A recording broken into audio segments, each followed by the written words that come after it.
જય સ્વામિનારાયણ। તારીખ 5/5/2026 વૈશાખ વદ પાંચમ મંગળવાર।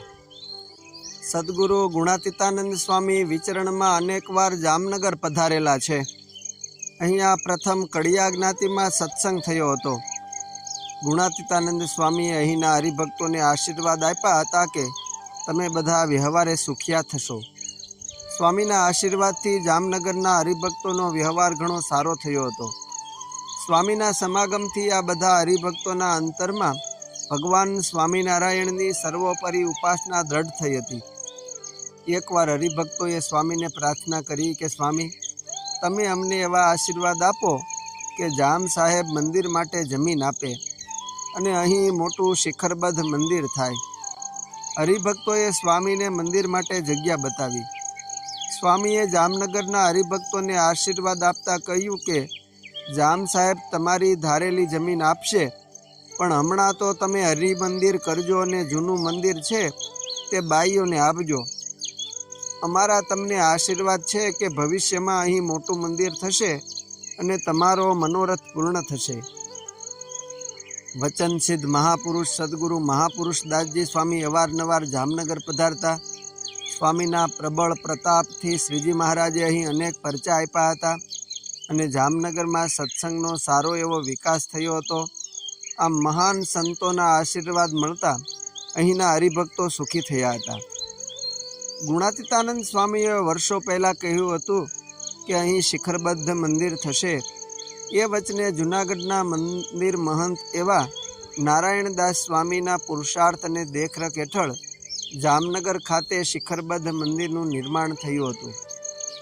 જામનગરમાં જ્યારે ગુણાતીતાનંદ સ્વામી 10-12 દિવસ રોકાયા, હરિભક્તોને ખૂબ જ કથા વાર્તા કરીને સુખ દીધું।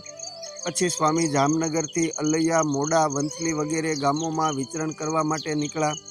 પણ જ્યારે ગુણાતીતાનંદ સ્વામી જામનગરથી એક ગાંવ છેટે પધાર્યા, બપોરનો સમય થવા આવ્યો હતો। રસ્તાને કાંઠે સુંદર વાડી હતી। વૃક્ષોની છાયામાં સ્વામીએ વિરામ લીધો। એ દરમિયાન બાલમુકુદાસ સ્વામીએ મંગાળો માંડીને સ્વામીને માટે બાજરાનો રોટલો અને રીંગણાનો ઓળો તૈયાર કર્યો। ઠાકોરજીને થાળ ધરાવ્યો અને સ્વામીને જમાડ્યા।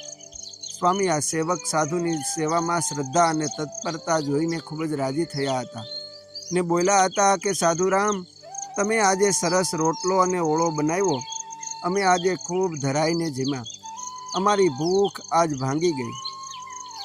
સદગુરુના અંતરમાંથી રાજીપાના શબ્દો નીકળ્યા એટલે સ્વામી બાલમુકુદાસ સ્વામીને અંતરમાં અત્યંત આનંદ થયો। ગુણાતીતાનંદ સ્વામી જામનગરમાં ઘરે ઘરે પધરામણી એક વખત કરી રહ્યા હતા। એ વખતે મૂળ જામનગરના પરંતુ પછીથી વાંકાનેર વસતા હરિભક્ત કરમસિંહ રેવા ગુણાતીતાનંદ સ્વામીના દર્શને જામનગર આવ્યા। કરમસિંહ રેવા વ્યવહારે સુખી હતા અને સારું એવું દ્રવ્ય એકઠું કર્યું હતું। એમનું જામનગરમાં રહેણાંકનું ઘર પણ હતું। તેમના અંતરની ઈચ્છા હતી કે સ્વામી મારા ઘરે પધરામણી કરે।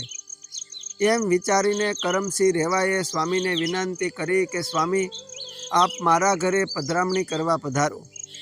સ્વામીએ કહ્યું કે કરમસિંહ, તે નિષ્કામી વર્તમાન લોપ્યું છે, પ્રાયશ્ચિત પણ કર્યું નથી, માટે અમે તારા ઘરે નહીં આવીએ।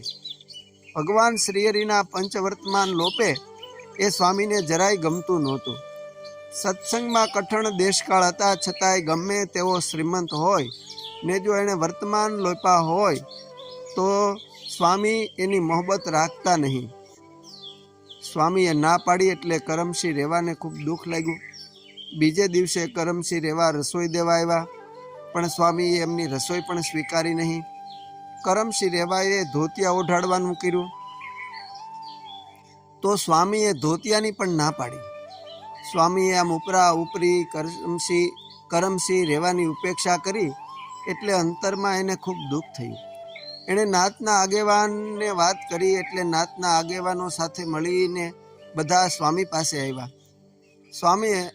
સ્વામીને કહ્યું કે સ્વામી, એણે વર્તમાન લોપ્યા છે, એ વાત સાચી, પરંતુ રાજાએ દંડ કર્યો નથી, નાતે નાત બહાર મૂક્યા નથી, માટે આપ પણ કરમસિંહ ઉપર દયા કરો। સ્વામીએ કહ્યું, રાજાને કે નાતને એના મતલબ સાથે કામ છે એટલે દંડ ન કરે, પરંતુ અમારે તો કરમસિંહના જીવનું કલ્યાણ કરવું છે, માટે એને દુઃખ લગાડીને કહીએ છીએ. બધાએ કહ્યું કે સ્વામી, આપની વાત સાચી છે, છતાં આપ તો માવતર કહેવાય. કરમસિંહ બહુ કોચવાય છે, એને રાજી કરો.